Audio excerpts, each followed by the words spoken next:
invitations went out, they read, Heavy Metal Masters, Kiss, and we sent along complimentary tickets, backstage passes, and so on.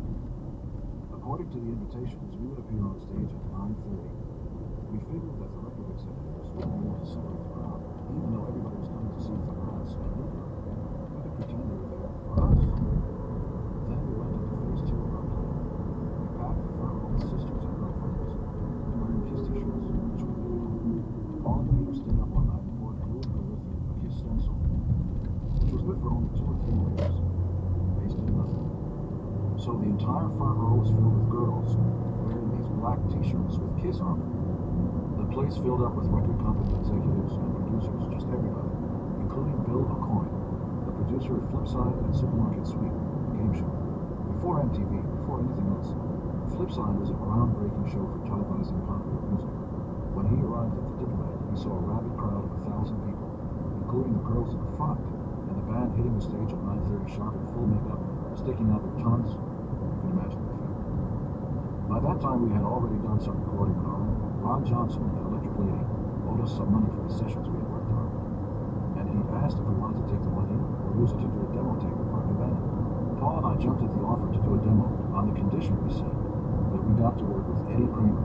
Eddie had engineered Led Zeppelin, Jimi Hendrix, Humble Pie, and lots of other big-name rock bands. He was already a legitimate guy. So he engineered our tape of 5 songs. We now had a professional-sounding tape, plus an event. So if Bill O'Coin and some of the other people came and saw us and said, we're interested, can we hear a tape? We could put a tape on the table and it would blow them away. It sounded like a record, and we had it in hand when we went to do the Diplomat show. When Bill O'Coin came over to talk to me after the show, I still had my makeup on, and one of the girls I had been seeing was sitting on my knee. She thought I was just flirting with her, but I was completely aware that I had to have the garnish around the food, otherwise it wouldn't look as good. So while he was talking to me, I was in full makeup with a girl wearing a Kiss t-shirt sitting on my lap and cooing in my ear. Bill O'Coin didn't know that I already had a relationship with her. He didn't need to know. O'Coin asked us if we had a management contract. I said no. We were naive, as it turned out, because the contract we had signed with Ron Johnson was also a comprehensive management contract. But we were also lucky because the contract was up. We were free to sign with O'Coin, and we did. When we joined up with Bill, we also joined up with another guy who would be influential in the early development of the band, a guy named Sean Delaney. Sean was a fairly young guy who had tried to have his own career in rock and roll. He had a band called the Scat Brothers. The Scat Brothers never made it, and he became a part of Bill O'Coin's management company, which was called Rocksteady. Paul and I thought that we had a pretty good idea of what we wanted to do with Kiss, but we didn't know the first thing about turning our vision into a career. That's where Bill and Sean came in. Without them, we were a high-spirited young band with enough enthusiasm to carry us along for a while. With them, we were poised to become superstars. Nothing to Lose, The Birth of Kiss, 1973-1974. The band was designed as a democracy. That was the blueprint. It was the Beatles model, but like the Beatles, it was clear that Paul and I were in the front seat because we were writers, and Ace and Peter were in the back seat. Paul and I didn't think of ourselves as leaders necessarily.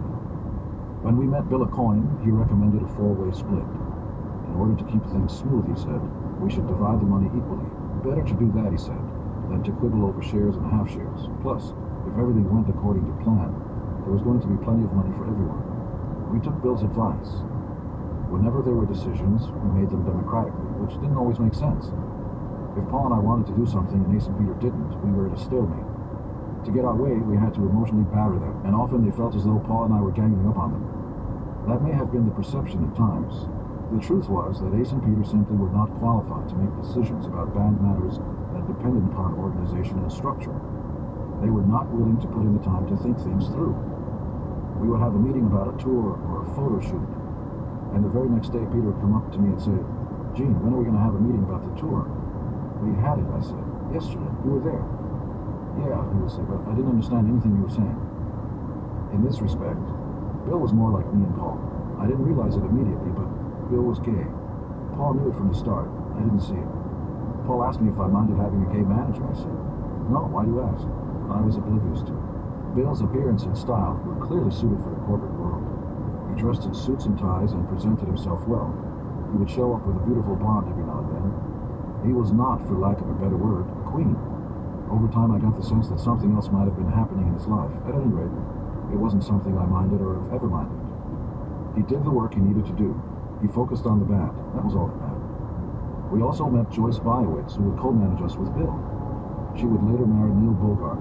She was a powerhouse. Once we had Bill's attention and Sean's help, we went from nothing, playing our Friday the 13th show at the Diplomat Hotel, to a record deal in about 3 weeks. This is where Neil Bogart entered the picture. Neil Bogart had been born Neil Bogatz and grew up as a poor Jewish kid in a rough section of Brooklyn.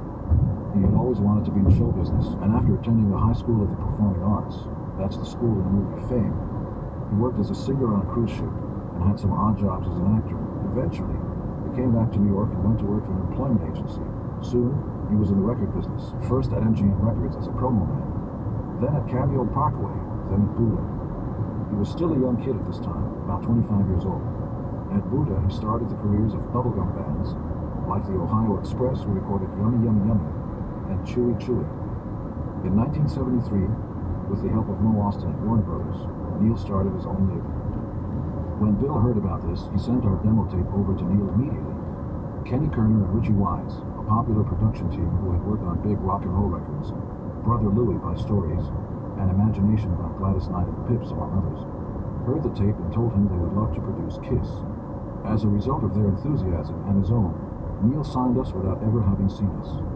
Bill kept explaining to him that he had to see the band live, that the stage show was an integral part of our act. So finally, Neil arranged for us to play in front of him at La Tang Studios at 54th Street and 7th Avenue.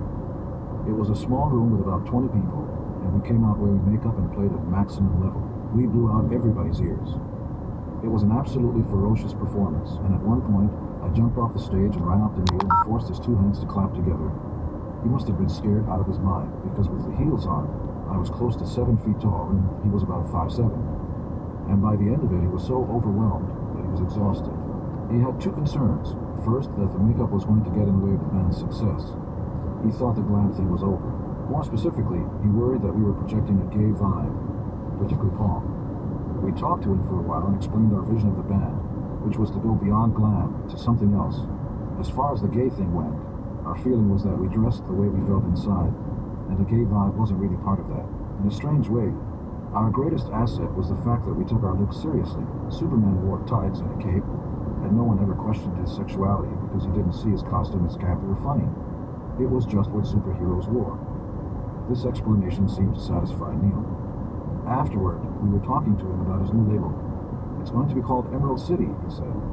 I told him I didn't like it and that he should change it. There I was, a guy who had never recorded, telling the new label president that I didn't like the name of his company. He was taken aback. "You don't?" "No," I said. "I'm in a rock band. It sounds like the Wizard of Oz." "No," he said, "it's about magic." "But when I think of the Emerald City, I think of a girl, Judy Garland, going down the Yellow Brick Road." He ended up changing the name to Casablanca. Neil came from a hit singles background, and more specifically from a show business mentality. He wasn't qualified to make musical decisions. For all intents and purposes, he might have been tone deaf. And he was never a pure music guy, but he was a concept guy, and his influence on our music was tremendous. Someone else would have wanted singles from every Kiss album, and that would have been correct according to the prevailing business models. But what we did, and by so doing, arguably became one of the biggest bands of all time, right behind the Beatles for gold records by any group, yet without a #1 single or album in our entire career, was to go steady. The Billboard chart is an indication of what a record did in only 1 week. A band can come in and have the #1 record, and then it's gone the next week. Neil pushed us for product. He made us go back into the studio and record albums to keep our name in stores, of course. He pressured us for hit singles, of course, but he also let us find our own pace, and we turned out to be marathoners. The guy who runs the fastest is not the guy who wins the race. It's the guy who keeps the steady pace. If our career was in good hands with Neil, our act was in excellent hands with Bill. We rehearsed downtown in a rat-infested loft that Bill provided.